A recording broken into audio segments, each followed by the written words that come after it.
On ne parle que de ça, 50 ans de carrière, une vie sans modération et surtout une passion inassouvie pour le théâtre. C'est ce qui pourrait résumer en quelques mots notre invité. Pierre Arditi, bonjour. Bonjour. Merci d'être au Figaro. Mais ça me fait plaisir. Ça vous convient ce petit résumé assez succinct vous concernant? Oui, ça me va très bien, oui. On aurait peut-être pu rajouter que le succès ne vous a jamais quitté. Oh, on ne peut pas dire ça, hein. Ça dépend des moments. Enfin oui, j'ai eu de la chance, j'ai beaucoup travaillé, mais j'ai aussi eu un peu de chance quand même, oui. Mais oui, non, je ne peux pas dire que je n'ai pas eu de chance. En ce moment, vous êtes à l'affiche d'une pièce avec un autre blockbuster du théâtre, une autre machine à jouer, comme si je reprends vos propres termes. C'est vrai, oui. C'est Daniel Russo. Eh oui. Vous êtes dans L'être ou pas, Oui. au Théâtre Antoine. Oui. Et vous jouez un personnage qui est en face d'un voisin, on va dire deux voisins, qui se côtoient, dont l'un vous questionne sur votre identité juive. Voilà, absolument, oui. Et il essaie de se renseigner sur ce que c'est être juif, voilà. Et l'autre va lui répondre doucement, tranquillement, sans acrimonie, alors que les questions posées par le voisin en question, par moments, sont un peu rugueuses, comme elles le sont en ce moment dans notre société. Et qu'au fond, tout ce qui nous arrive, et ce qui arrive en particulier en ce moment aux Juifs, mais pas seulement à eux, eh bien, c'est peut-être cette hargne, je ne sais pas comment on peut appeler ça, qui empêche les gens de se revoir, de se regarder, de se confronter, mais pacifiquement, de se parler et donc de se comprendre, de se connaître et de s'accepter. C'est exactement ce que la pièce raconte, mais avec la causticité naturelle de Grimbert qui, lui, évidemment, se marre avec ça. Voilà. Vous la définiriez comment, cette pièce? C'est une comédie, c'est une farce philosophique? Simplement, c'est une rencontre. Mais après tout, c'est le plus grand titre de gloire du théâtre. Qu'est-ce que c'est le théâtre? Ce sont des hommes et des femmes qui parlent à d'autres hommes et à d'autres femmes. Donc ce sont des gens qui se rencontrent. C'est exactement ce qui se passe. Alors je vous propose qu'on en regarde, nous, un extrait, puisque vous ne souhaitez pas vous revoir. Vous allez le regarder, oui. Mais on va en montrer un extrait à ceux qui ne vous ont pas encore vu sur scène. Ça, bien sûr, voilà. Vous êtes juif? Pardon? J'ai vu ça sur Internet. Ah, si c'est sur Internet, alors oui. Vous êtes quoi, vous? Je viens de vous dire que je suis français, ça va comme ça, hein? Oui, non, enfin, vous êtes français et catholique. Oui, catholique. Et ben voilà. Ben voilà quoi? Vous êtes comme moi. Comment ça, je suis comme vous? Vous êtes catholique et français ou français et catholique, comme moi je suis juif et français ou français et juif. Voilà. Juif? C'est votre religion? Voilà. Enfin, oui, voilà. Enfin, non. Mais comment ça, enfin non? Non, je suis sans religion. Putain, je comprends rien, là. Athée, si vous préférez. Si j'avais l'obligation de choisir une religion, si l'appartenance religieuse devenait obligatoire, ou si à Dieu ne plaît, je devenais ou redevenais croyant, ce que je ne crois pas possible, hein, alors je me déclarais plutôt de religion juive, hébraïque, mosaïque, si vous préférez.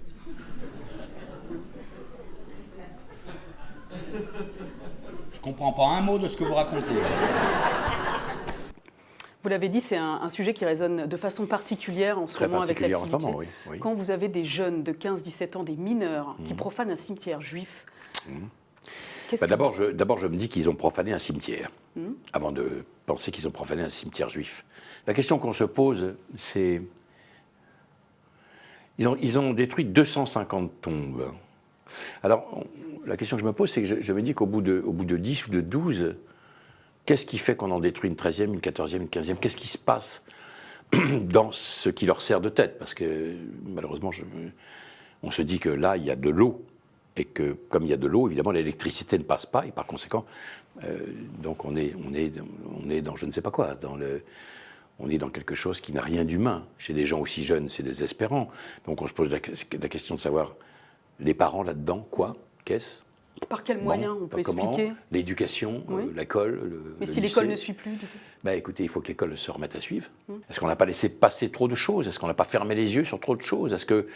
Et c'est compliqué, je n'incrimine absolument pas les enseignants qui font un métier extrêmement difficile. En même temps, il faut regarder les choses bien en face. En ce moment, sans doute, et depuis déjà un bon petit moment, il y a dans l'éducation nationale des manques.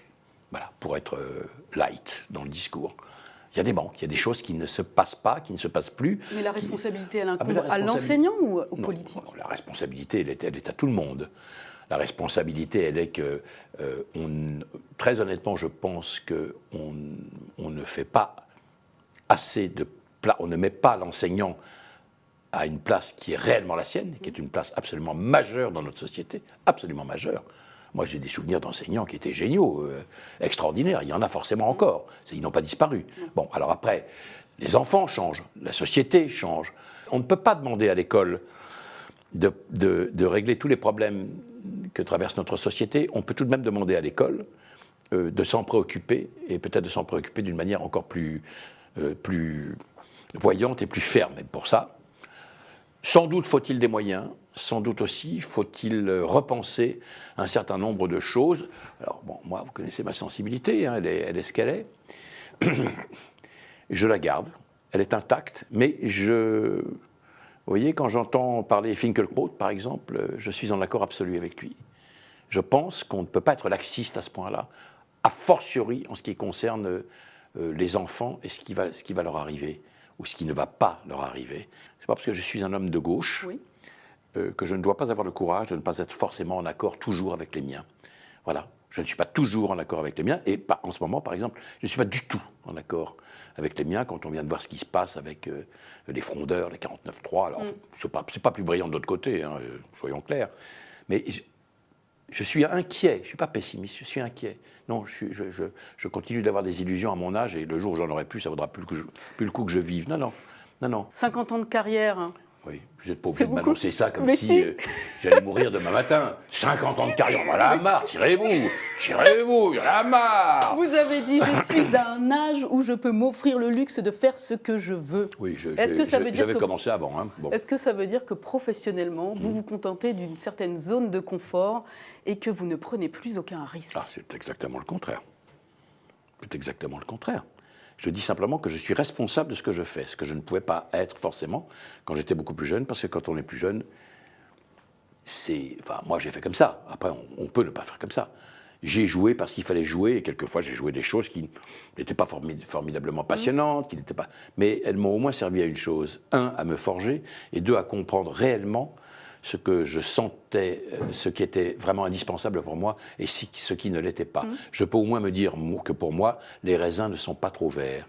J'y ai goûté. Quand ils étaient verts, je m'en suis rendu compte moi-même, après l'avoir fait.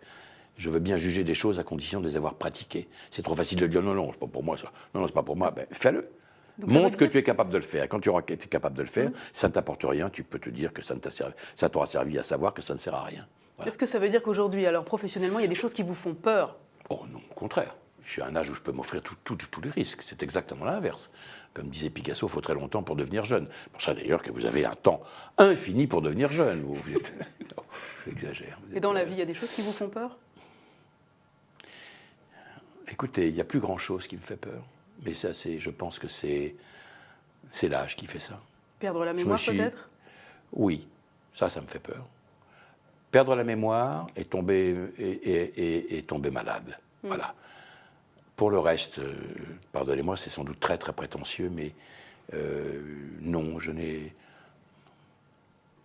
pas peur. Et ça me rend beaucoup de service. Il y a beaucoup de choses qui arrivent à cause de la peur, beaucoup de choses mauvaises. J'ai peur moralement pour d'autres choses. Quand on parlait par exemple Oui.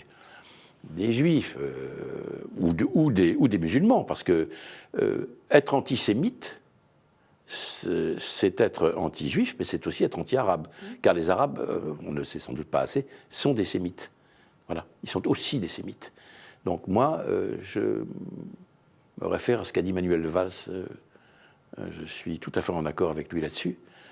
La France sans les Juifs, c'est plus la France. Et il n'y a aucune espèce de raison que les musulmans aient honte d'être des musulmans. Voilà. D'ailleurs, c'est très étonnant parce que M. Netanyahou, qui est venu ici le 11 janvier, a rappelé aux Juifs de France qu'ils seraient très bien en Israël. Je n'en doute pas d'ailleurs, moi j'aime beaucoup Israël, c'est un pays très beau, dans lequel j'ai tourné, dans lequel je suis allé pour des raisons personnelles. Je n'ai pas de famille là-bas, hein, mais M. Netanyahou a oublié que les Juifs de France sont aussi des Français juifs. Et d'ailleurs, dans le Figaro Magazine, qui émane de cette maison, que je lis, eh bien, il y a beaucoup de juifs qui disent que leur pays, c'est ici, et qu'il n'y a aucune espèce de raison d'aller ailleurs. Voilà. Je ne supprime pas le fait d'aller en Israël, mais les juifs de France, et les juifs de France, ils sont peut-être d'abord français et juifs, pas forcément dans l'autre sens. Voilà. On n'abdique rien. Moi, je suis d'origine. Bon, je suis un faux aux yeux de la religion, puisque c'est mon père qui l'était et pas ma mère. Mais je suis français. Voilà. Personne ne m'empêchera de l'être. J'y suis, j'y reste. Que ce soit pour des raisons fiscales ou pour des raisons raciales, et je ne quitterai jamais ce pays. Il a fait de moi ce que je suis devenu. C'est bon ou c'est pas bon, c'est comme ça me convient. Donc je n'ai absolument pas l'intention de quitter ce pays. Je lui dois tout et je dois lui rendre ce qu'il m'a donné. Voilà. On ne m'empêchera pas d'aller en Israël, que j'aime beaucoup, encore une fois. Mais donc, c'est comme ça, quoi. Voilà. Donc, je suis français et juif. Voilà. On fait ce qu'on veut avec ça. On va changer de Alors, sujet. Oui, mais on fait ce qu'on veut. Je vous rappelais avant cet entretien que vous étiez déjà venu ici, sur ce Plusieurs même fois. plateau. Ouais. Et l'an dernier, à la même époque, face à Julien Mielcarrec, vous aviez montré une certaine animosité à l'égard du traitement médiatique qu'on a fait de l'affaire Hollande-Gaillet. Oui. Depuis quelques semaines, c'est Ouais. surtout l'affaire DSK et le procès DSK qui a été mis en avant. Qu'est-ce que vous avez pensé de la façon dont les médias ont traité cette affaire? Écoutez, On rappelle que vous êtes ami avec Dominique Strauss-Kahn, que c'est Oui. un ami. Oui. Oui. Et quand on est amis, y compris dans les moments les plus difficiles traversés par l'ami en question. C'est même là qu'on démontre qu'on est un ami, sinon on ne l'est pas. Écoutez, le rôle des médias, j'en sais rien. Le rôle de la justice, étrange. Le rôle de ce procès, étrange. On s'en en serait donc à... c'est un procès sur la pratique de certaines pratiques, justement, sexuelles. Mais depuis quand ça se juge, ça? Qu'est-ce que c'est de quoi on parle? Alors, s'il y a autre chose, on juge, bien sûr. Mais là, en l'occurrence, ça s'est transformé en un étalage public des pratiques sexuelles de Dominique Strauss-Kahn.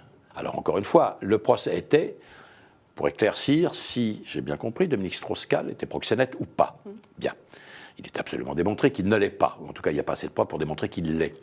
Voilà. En tout cas, il ne l'est pas. Bon, très bien. Ben, c'est fait. Est-ce qu'on doit forcément étaler ces pratiques sexuelles? Est-ce que ça va de pair? Est-ce que, moi, par exemple, si je suis arrêté pour excès de vitesse, un truc comme ça, on va me demander comment je fais l'amour le soir à ma femme, ou pas à ma femme d'ailleurs, si par hasard j'en avais une autre, va savoir. Qu'est-ce que c'est que cette histoire? Qu'est-ce que c'est que cette société puritaniste, moralisante, à mauvais escient? Je suis pour la morale en politique en particulier, mais celle-là, non. Voilà. Donc c'est comme ça. Donc le jugement est dans délibération à compter de vendredi soir. Vous souhaitez qu'il soit relaxé, j'imagine? Oui, je le souhaite. Bien sûr. Je le souhaite. Ben, il n'y a pas de raison, honnêtement. Je ne vais pas rentrer dans des détails. Pas la peine. Franchement, oui, je le souhaite. Il n'est pas proxénète, donc ça, je ne vois pas très bien ce qu'il fait là. Voilà. Après, encore une fois, on peut discuter de tout. Mais, mon Dieu, j'ai des souvenirs, moi, personnels, d'une sexualité romantico-érotique, dans mes plus jeunes années, évidemment. Hein. Eh bien, j'étais dans une société où tout ça avait l'air tout à fait normal et c'était à la fois romantique, contrairement à ce qu'on pourrait croire, et très jubilatoire pour la vie en général, sexuelle, mais pas seulement, humaine aussi. Personne ne s'en est plaint, et moi non plus, je ne m'en suis pas plaint. J'ai même une sorte de nostalgie pour ces choses qui sont un peu lointaines maintenant, bien sûr. Ça ne veut pas dire qu'il ne se passe plus rien. Enfin, bon, c'est autrement, hein, c'est plus calme. Mais ça va, quoi. Ça va, ça suffit. Avec cette leçon de morale, ça suffit. Hein, voilà. Merci Pierre Arditi Mais d'être venu au Mais Figaro. je suis absolument ravi d'être venu et de vous avoir vu, vous savez. Merci beaucoup. Je rappelle que vous êtes dans la pièce Lettres ou pas, Oui. au Théâtre Antoine, aux côtés de Daniel Russo. Eh oui. C'est une pièce qu'on recommande, et vraiment surtout en ce moment. C'est quelque chose que vous aimeriez diffuser dans les écoles aussi, ou Mais qui ça est n'est prévu pas, en diffusion eh bien, ça n'est pas au niveau impossible. des scolaires? Ça n'est pas impossible. C'est à l'ordre. Enfin, c'est dans les tuyaux, comme on dit. Et c'est visiblement l'impact est très très fort, très puissant. Les gens trouvent ça formidable. Encore une fois, parce que le discours tenu est un discours de paix et pas un discours de guerre. Bon, voilà. Alors, il y a beaucoup de choses qu'on peut faire avec ce très beau texte et que nous ne manquerons pas de faire dans les temps à venir. Merci beaucoup Pierre Arditi. Merci Charlotte. À bientôt. J'aime bien quand vous m'appelez par mon nom et mon prénom. Ça me plaît beaucoup.